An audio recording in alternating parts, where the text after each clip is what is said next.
Information. It comes in all forms, and the amount of it is overwhelming. Course rosters, 901s, 903s, certificates, disaster welfare inquiries, invoices, applications, reports, and memos. And that's just a fraction of it. It's nearly impossible to stay on top of it all. And yet, the proper management of information is key to effective management. However, there are now tools for dealing with information that can make your life easier, and CHERS is one of the best. Once again, let's ask Ed Stern. Ed, how easy or difficult will it be to do this? Well, Ken, it's really a two-part process. The first thing the chapter needs to be able to do is enter the information into the system and code it properly. Once the information's in there, it's relatively easy to get it out. Let me show you what I mean. For example, in the skills section, I need to tell the computer that I want to find people that are able to speak Spanish. So you're entering the codes now. The actual codes that were entered on their record, and some of which were developed by the chapter. Correct. So what the computer is doing right now is electronically searching through files. Correct. The computer is going to search through all the volunteers I have here in the record and provide me with a detailed list, names, addresses, and even phone numbers as to who I can contact to teach the specific course I'm looking for. Now, if I was to go into the old system into a file cabinet and start to look through folders, how long might it take? Well, obviously that depends upon how many files have to be looked through. If you've got a small chapter, probably not as long as a chapter that may have 10,000. But no matter how you look at it, it's still a time-consuming effort for any chapter of any size.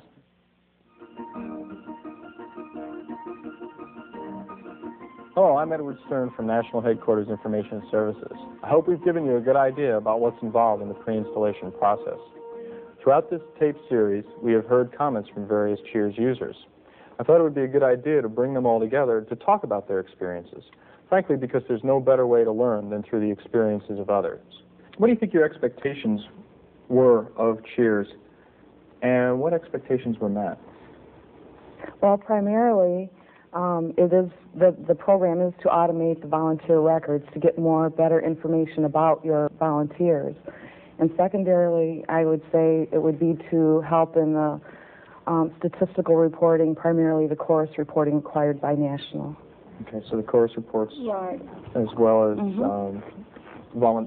majority of it is the volunteer information. The tick mark method is no longer the way to go in the future. We need computers to do that for us.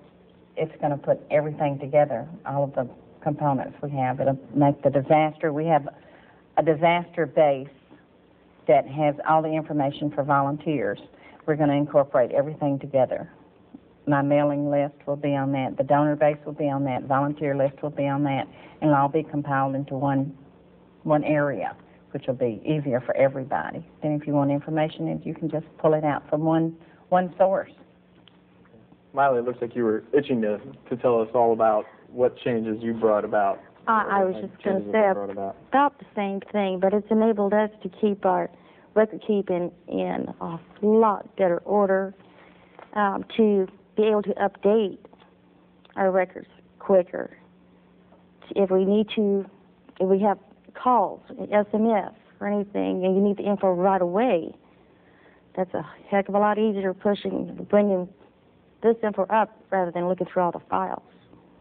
Okay, so just speed and accuracy, right, basically, and having it all in one place, like Ruth had said. Mm-hmm. CHERS originated in field service units, and service units using CHERS get together annually to make recommendations for future development. Making CHERS a part of your service unit is a big decision, but it comes with its own reward. And because the Red Cross wants your unit to get as much as possible from automation, Information Services at National Headquarters has produced this series of videos, workbooks, computer exercises, and support tools and called it CHERS Basic.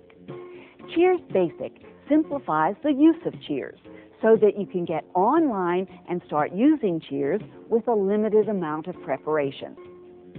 What's in the CHERS Basic box anyway? Well, they're videos, such as this one, to guide you through the use of CHERS. They're written materials, The most important one for you now is your workbook, which contains the exercises you'll be doing at the computer, along with special references for your use. And there are various diskettes, which will install a number of programs into your computer. Obviously, these diskettes include the CHERS software, but they also include codes in a can and computer-based training. Now that you have a class scheduled and opened, and now that you've found an instructor, it's time to enroll some students.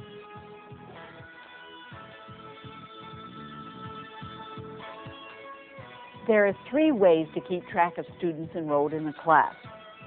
You can record their names or their names and addresses, or you can just enroll a certain number of students into the class. You should consider entering students with addresses and other information.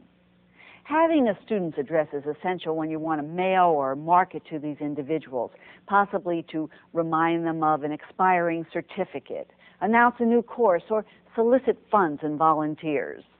While you're in a class's window, press the F6 key and choose Student Roster Enrollment. In the Student ID field, you can enter a student's last name.